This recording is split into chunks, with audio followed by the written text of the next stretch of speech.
An officer collapses during a patrol, and his hero dog does the impossible to save him. Before we dive into this story, let me know in the comments where you're watching from. It's always awesome to see how far our stories are reaching. The sun was just peeking over the dry hills, casting a soft golden glow on the old buildings of Shadow Valley, a quiet town tucked between duty and silence. The morning breeze swept dry leaves across the pavement as a metallic rumble broke the stillness. It was Patrol Unit 017, driven by Sergeant James Jim Carter, a man with a strong jaw, tired eyes, and a soul scarred by years of non-stop service. At his side, like a four-legged sentinel, rode Max, a German shepherd with dark fur, imposing yet calm, his gaze so sharp it seemed he could read his partner's thoughts without a word. Together, they were a duo feared by criminals and respected by their colleagues. The patrol cruised the streets as it did every day, in silence with that heavy calm that comes before a storm. Jim, one hand on the wheel and the other stroking Max's back, let out a deep sigh, like he was trying to let go of something that wouldn't leave. The radio crackled with codes and numbers, but his mind was somewhere else. "You know something, old buddy?" Jim muttered, eyes fixed on the road. "Sometimes I think this job's taking more from me than it's given." Max turned his head, as if answering his partner's heavy heart with a slight tilt. Nothing more was needed.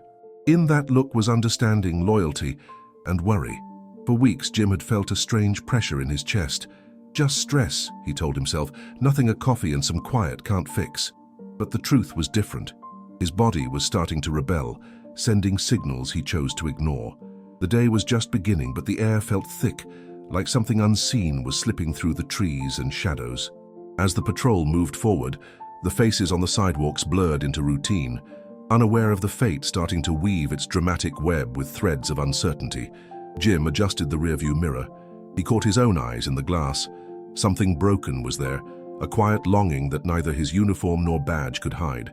Max rested his head on Jim's leg, as if to anchor him to the present, to remind him he wasn't alone. The clock read 6:42 a.m. Everything seemed normal. But sometimes tragedies don't announce their arrival. They just come. The sun barely slipped through the old buildings of Mason Alley, a narrow passage between two abandoned warehouses where the silence felt heavier than the dust on the pavement. Jim stopped the patrol car for a moment. He'd noticed a strange shadow moving among the dumpsters. It wasn't a big deal, but his instincts pushed him to check it out. "Max, stay," he said firmly. Though his voice carried a slight tremble, he didn't notice. The German shepherd looked at him, uneasy. Something in his stance made it clear he didn't want to be left behind. But he obeyed. Jim stepped out of the vehicle, hand on his tactical belt, and walked into the alley's darkness. Then it hit. A crushing pressure, like an invisible hand squeezing his chest from the inside, made him stagger. His knees buckled. Cold sweat ran down his neck. He tried to call out, to radio for help, to get back to the car. Nothing. Not a word, not a step. Just the dull echo of his body collapsing onto the concrete. From inside the vehicle, Max shot up. His ears perked. A low growl rumbled in his throat. He knew. Jim lay on the ground, gasping, his eyes fixed on the sliver of sky he could see between the buildings. He tried to scream, but only a weak moan came out. His heart pounded like a broken drum, and every passing second pulled him further from consciousness. Max started clawing at the door panel. He scratched, pushed, and nudged with his snout. His instincts were stronger than any training. He forgot the command. He forgot the rules. From the ground, Jim caught a fleeting glimpse of his partner leaping from seat to seat, frantic, trying to open the door from inside. But his vision was fading. Everything turned blurry, distant, like his body no longer belonged to him. A cold breeze swept through the alley. No one was around. Just him and Max, who was now howling fiercely, as if his voice was the only hope of breaking the deadly silence closing in on his partner. The inside of the patrol car became a burning cage of desperation. Max paced back and forth, his nails clicking on the metal floor like a metronome of anguish. He panted heavily, sniffing every inch of the vehicle, searching for a way to reach Jim, who lay just yards away, growing stiller by the second. Then his instincts, older than any training, took over. He leaped onto the driver's seat, eyed the buttons on the center console, and with a quick, precise swipe of his right paw hit the rear hatch release. The sharp click echoed like a bell of freedom. The door swung open. Max shot out like an arrow. His body raced across the alley to Jim's side. He crouched, sniffed him instantly, and began licking his face, trying to keep him conscious. He let out deep whimpers, more like pleas than barks. His eyes scanned for help, but the streets were empty. He couldn't wait. He ran. The German shepherd bolted toward the nearest avenue, his paws pounding the pavement as he barked with all his strength. He barked with rage, with desperation, with a cry that wasn't an animal's, but a soul begging for help. A woman with blonde hair and clear eyes, Sarah Bennett, just off her night shift at her mum's diner, saw him. At first she thought the dog was lost, but something in his face stopped her. There was real anguish there. Max barked, spun in circles, then ran a few steps and paused to make sure she followed. Sarah dropped her bag and ran after him. When they turned the corner and she saw the officer lying in the alley, her heart sank. She pulled out her phone and dialed 911, her voice breaking with panic. "There's an officer's down. He's in Mason Alley. He's barely breathing. Please send help now." Max didn't leave Jim's side. He guarded him like a sentinel, growling softly when Sarah got too close. But when he sensed she wasn't a threat, he calmed. He lay beside Jim, his snout against his partner's chest, as if he could will him back to life. Sirens sliced through the air like blades. In the distance, the wail of an ambulance grew closer, cutting through the heavy silence of the alley. Sarah stood trembling, phone still in hand, her eyes locked on the fallen officer. Max lay beside Jim, his head on his partner's still chest, as if trying to give him warmth, life, soul. The ambulance tires screeched as it stopped. Two paramedics, both sturdy men with pale faces, jumped out. Dave Lawson knelt beside Jim and immediately checked his vitals. Thomas Tom Reed opened the stretcher and prepped the defibrillator without a word. "He's in ventricular fibrillation," Dave said, his voice straining to stay steady. "We'll lose him if we don't act now."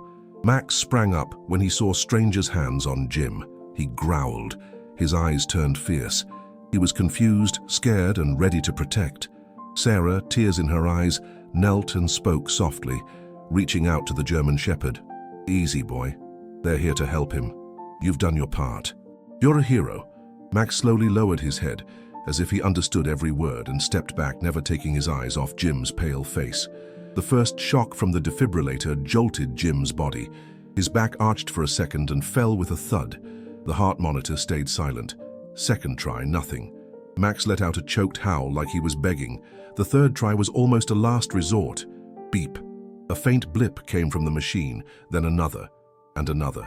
Dave closed his eyes for a moment and exhaled hard. Tom nodded silently. They'd done it. "We've got a pulse. Stabilizing." Sarah let out a sob and covered her face with her hands.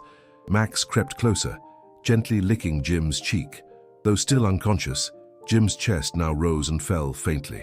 He was alive. The paramedics quickly loaded Jim onto the stretcher. Before closing the ambulance doors, Dave noticed Max trying to climb in. "What about this dog?" he asked, puzzled. Sarah, still shaken, answered firmly, "He's his partner. No, he's more than that, he's family." Dave hesitated for a second, but seeing Max's determined look and Jim's fragile state, he nodded. The ambulance sped off. Max settled at the foot of the stretcher, never leaving Jim's side. And so, amid the blare of sirens and the frail beat of a heart just brought back, a new fight began. One for recovery, and for the reunion of two souls who didn't know how to live without each other. Willow Creek General Hospital was usually a place where days slipped by between routine and emergencies.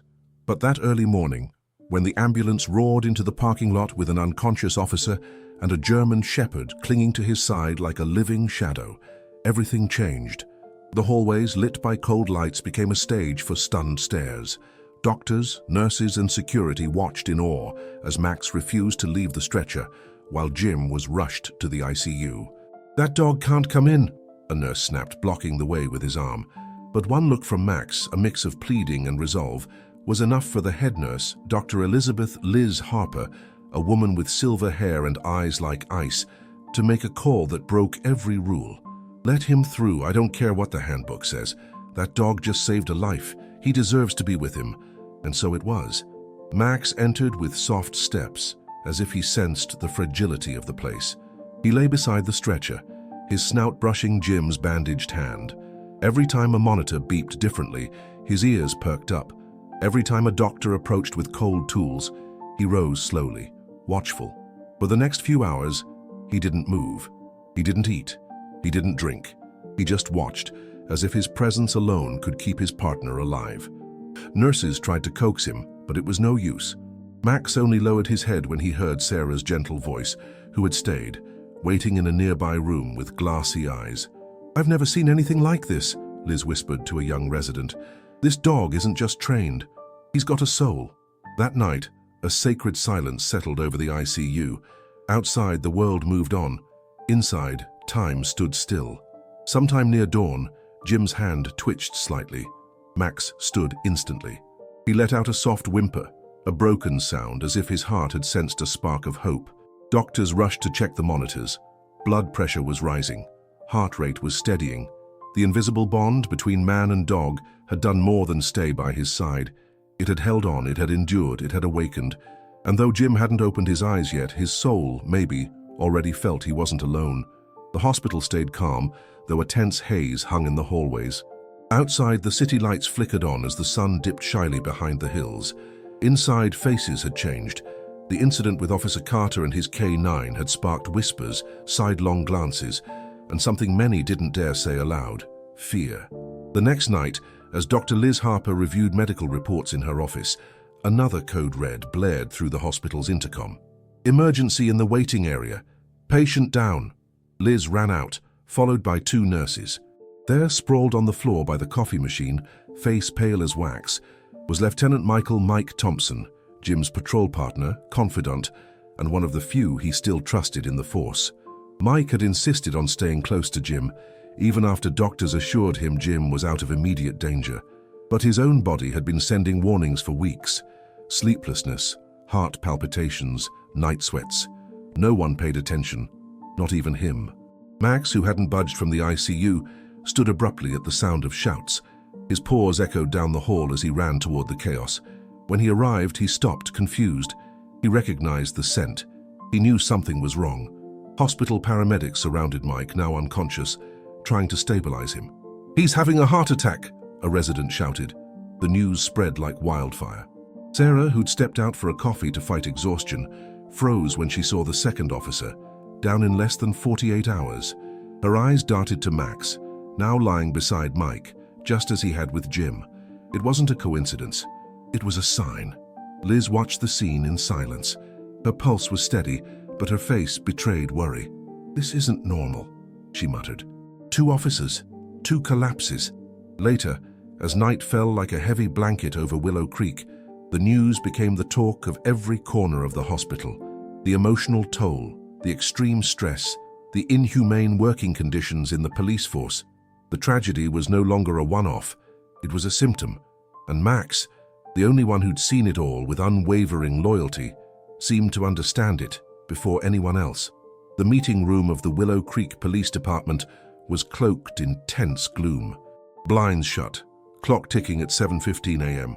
Coffee cups steamed on the table, but no one dared drink. The air was thick, almost unbreathable.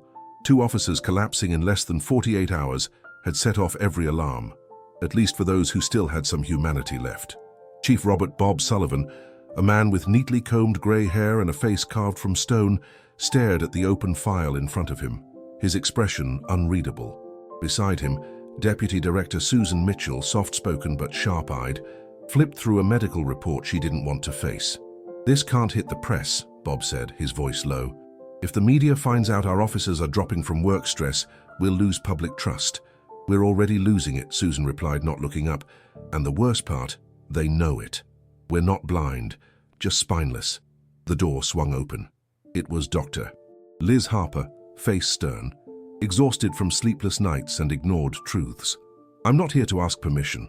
I'm here to tell you that if you don't act, I'll go to the media myself. I've got 2 officers in my hospital from heart attacks caused by extreme burnout. What more do you need?" Bob's lips tightened, annoyed. But before he could respond, Susan spoke with cold precision. "What do you suggest, Doctor? Yoga in the locker room? Hopeful murals?" "No," Liz shot back, steady as a rock. "Mandatory health checks, shorter shifts. Realize these men aren't machines, they're human, and they're falling, one by one." The tension spiked, but not just in that room. In the hospital, Max, who'd spent another night by Jim's side, grew restless. He paced the room, he neared the door. He growled softly. His instincts told him something else was coming. The danger hadn't passed. It had just changed shape. In a hospital corner, Sarah listened to a voice message Mike had sent before collapsing. His voice shook like he knew there'd be no second chance. "They're covering things up, Sarah. It's not just stress. There's more. Don't trust everyone." Her fingers gripped the phone tightly. Tears filled her eyes. She knew what started as a medical tragedy was about to become an institutional storm. And in the middle of it all, a German shepherd with a loyal soul and sharp senses was ready to face whatever came. Because for Max, protecting his partner didn't end with a heart attack. It was a lifelong promise. The sky over Willow Creek glowed with shades of orange and purple. It was a peaceful morning, the kind that follows a storm. In room 214 of the hospital, monitors showed steady vitals. For the first time in days, Jim Carter opened his eyes, slowly, like waking from a long, shadowy dream. The soft light from the window outlined a familiar shape at the foot of his bed. Max, lying firm, head on his paws, watching without blinking. When he saw Jim stir, his ears perked and he let out a small whimper. "Max," Jim whispered, barely audible, his voice rough from intubation. The German shepherd edged closer, resting his snout on Jim's arm. His eyes shone. No words were needed. They both knew they'd found each other again on the other side of something that nearly tore them apart forever. Sarah walked in just then, carrying a small thermos of hot tea. Seeing him awake, she dropped the thermos and covered her mouth. Tears streamed down her face. You're awake," she managed, choking on sobs. Jim tried to sit up, but his body wasn't ready. Still, he managed a weak smile. He looked at Sarah, then at Max, and for the first time in ages, he didn't feel fear. He felt purpose. Over the next few days, things started to shift. Mike was still in intensive care, but stable. Dr. Liz Harper held a press conference, documents in hand, exposing the brutal working conditions officers faced. The media exploded. Internal investigations launched. Social media buzzed with a photo of Max lying by Jim's side, captioned, "The hero who saved his partner and uncovered an ugly truth." Chief Sullivan was forced to take lead. On a scale of 1 to 10, how would you rate this story so far? Your opinion means a lot to me. For the first time in years, the Willow Creek Police Department announced a full overhaul of its wellness policies. Weeks later, Jim left the hospital on foot, Max at his side, Sarah waiting at the door. The three knew there was much to heal.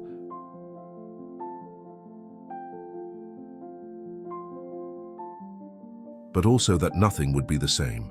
"I don't know how to thank you," Jim told Max, rubbing his head. "You gave me my life back, and something more. You gave me the courage to live it differently." Max gave a soft bark, like he agreed with every word. And so, under a clear sky with the breeze brushing their faces, they began a new chapter. They weren't just an officer and his K9 anymore. They were survivors. They were a symbol. They were family.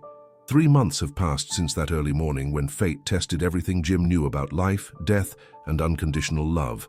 Willow Creek wasn't the same. Neither was he. Jim chose not to return to active patrol. After 22 years of service, he picked something quieter but just as meaningful. He founded a program for emotional and operational training for K9 teams, working with the local hospital and the revamped Willow Creek Police Department. The program was called Max's Mission, a living symbol of loyalty and courage. Mike Thompson, after a long, slow recovery, walked again. Though he didn't return to active duty, he became a fierce advocate for mental health in law enforcement. He and Jim now met weekly, always with Max, as if the dog was the bridge between their scarred souls. Sarah, meanwhile, changed careers. She left the family diner and trained as a nurse technician. The experience with Jim and Max had awakened a new purpose, caring for those who protect. Former Chief Sullivan faced a federal investigation. Though he avoided formal charges, he lost his reputation and vanished from public life. Susan Mitchell was last seen in a small coastal town, far from the halls she once ruled with a soft voice and cold hands. The Willow Creek Police Department, under new leadership, rolled out deep changes, shorter shifts, ongoing mental health support, mandatory medical checkups, and a committee giving officers a real voice. As for Max, he retired officially, but no one could separate him from Jim. Every morning he still woke early, sitting by the door like he was ready for a mission. But now his mission was different, making sure Jim breathed deeply, ate breakfast, and remembered every day that he was alive, that he'd won, that he wasn't alone. In schools, kids learned about him. On murals, his face was painted alongside words like courage, hope, and strength. But for Jim, Max was never a symbol. He was, is, and always will be his best friend. And on a quiet Sunday afternoon, sitting in the backyard with Sarah beside him and Max lying at his feet, Jim closed his eyes and whispered, his heart at peace, "Now, I can breathe." Thank you so much for sticking with this story until the end. If you enjoyed it, please give it a like and subscribe to the channel. It helps us a ton and motivates us to keep bringing new stories every week. And since you're here, take a moment to check out another one of our stories that's popping up on your screen. Big hug and see you next time. Stay well.